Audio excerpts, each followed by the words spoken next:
Culture sur brûlis, utilisation incontrôlée des pesticides, des techniques et pratiques culturelles qui en 10 ans ont abîmé une bonne partie des terres arables.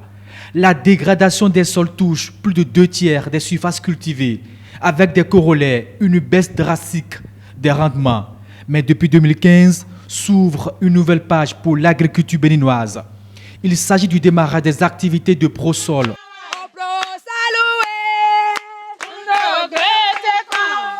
Projet protection et réhabilitation des terres pour améliorer la sécurité alimentaire.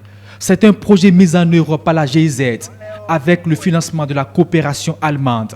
Il vient avec des approches durables et à large impact de promotion de la protection et de réhabilitation des sols dégradés. Après 4 années de mise en œuvre, on fait le bilan. Une action de vérification des acquis faite avec le ministre en charge de l'agriculture, de l'élevage et de la pêche.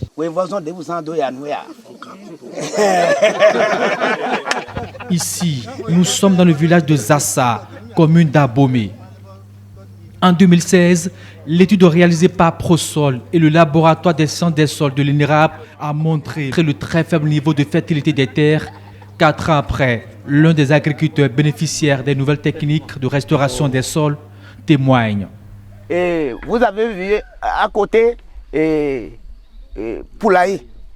Donc, les fientes de poulailler, on met autour d'orangier. Donc, c'est pourquoi et ça donne beaucoup de fruits. Ça donne beaucoup de fruits.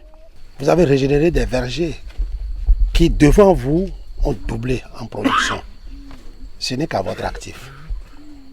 Je salue au passage les organisations non gouvernementales qui vous ont accompagné et aussi et surtout la GIZ à travers le Prosol qui a pu vous apporter les paquets techniques qui vous ont révolutionné et qui ont permis de reprendre, de redonner vie à nos terres.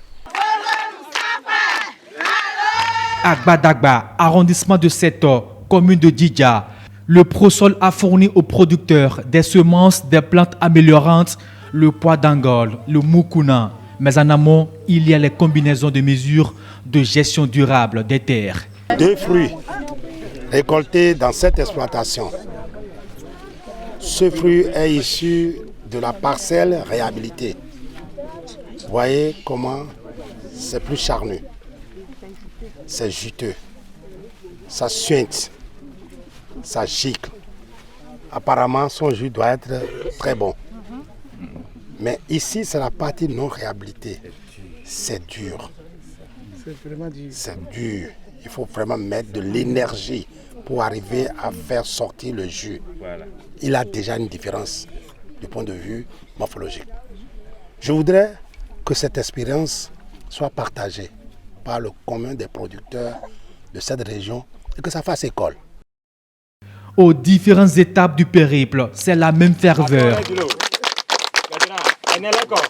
Les paysans ont retrouvé le sourire, les terres sont de plus en plus fertiles, les rendements ont doublé et même quadruplé dans certaines localités et on ne cache pas sa joie. La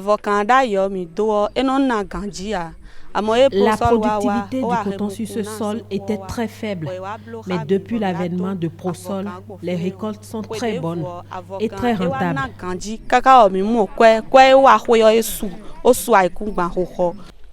Ces parcelles ont été réveillées avec les plantes de couverture.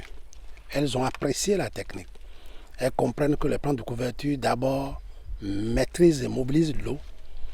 Le paillis sert de bonne couverture pour la plante qui va succéder.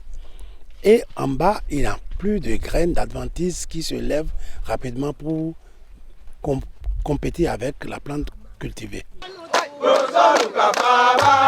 En 4 années d'action, les approches de Prosol ont impacté plus de 45 000 producteurs. Une bonne partie des terres dégradées ont retrouvé toute la vigueur de production et le principal artisan de tous ces acquis, c'est cette dame, Mélanie Didier, la chargée de projet en fin de mission. Partout, elle a reçu les hommages des producteurs béninois.